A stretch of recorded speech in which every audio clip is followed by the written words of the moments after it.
এই 21শে জুলাই তো আজকে নয়, 93 সালের 21শে জুলাই।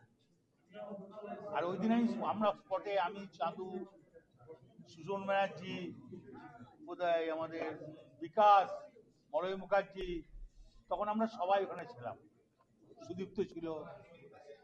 এটা 93 সালের ব্যাপার। সেই দুর্দর্শ দিনটা দেখলে গা আজকে ওঠে আমাদের। এই কারণেই 21শে জুলাই যে মিটিং হলো, সবাইকে যাওয়ার জন্য বার্তা। ও বীরভূম জেলা থেকে না বেশি ব্যাপক লোক যায়, এবং ইতিহাসটা বলার জন্য বলা। আর ওই ইতিহাসটা যেটা চাঁদু বললো, সেটা চাঁদু সবাই জানে না। ভয়ঙ্কর এক ইতিহাস। চাঁদু যে কথাটা বললো, তখনকার দিনে কর্মী হয়ে বললো যে ইতিহাসটাকে তুলে ধরা উচিত।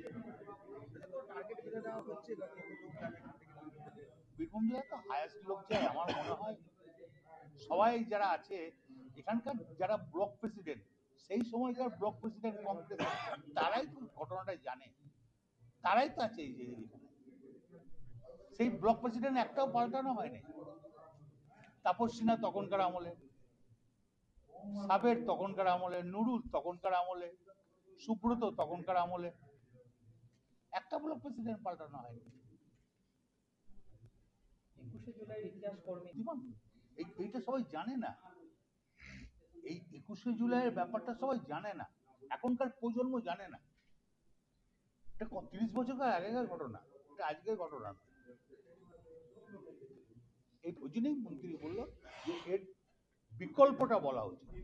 তোমরা মন্ত্রীকে জিজ্ঞেস করো না যে বিকল্পটা কি, বলে দেবে। জিজ্ঞেস করো, সেদিন তো আমরা দেখেছি। আমরা যারা নতুন এসছে তৃণমূল কংগ্রেসে, তারা পুরনো ইতিহাস অনেকের জানে না। তাই দলটা যে কিভাবে তৈরি হয়েছে, যে কি কষ্টের মধ্যে মাননীয় মুখ্যমন্ত্রী সিপিএম এর গুন্ডাদের হাতে মার খেয়েছেন, পুলিশের হাতে মার খেয়েছেন, কিন্তু ময়দান ছেড়ে পালাননি। সেই এবং আবেগের মধ্যে দিয়েই ধীরে ধীরে দলটা তৈরি হয়ে আজকে 11 সালে মামাটি মানুষ সরকার গঠন হয়। তা এই ইতিহাসটা যারা জানে না, তাদের মধ্যে দলের সম্বন্ধে ভক্তি চলে যাচ্ছে, থাকছে না।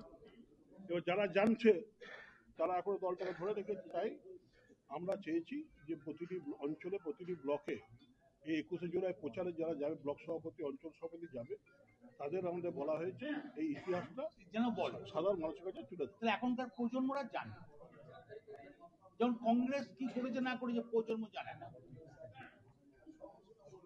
আর তখন কিন্তু আমরা সব কংগ্রেস ছিলাম 93 সালে। ঠিক আছে।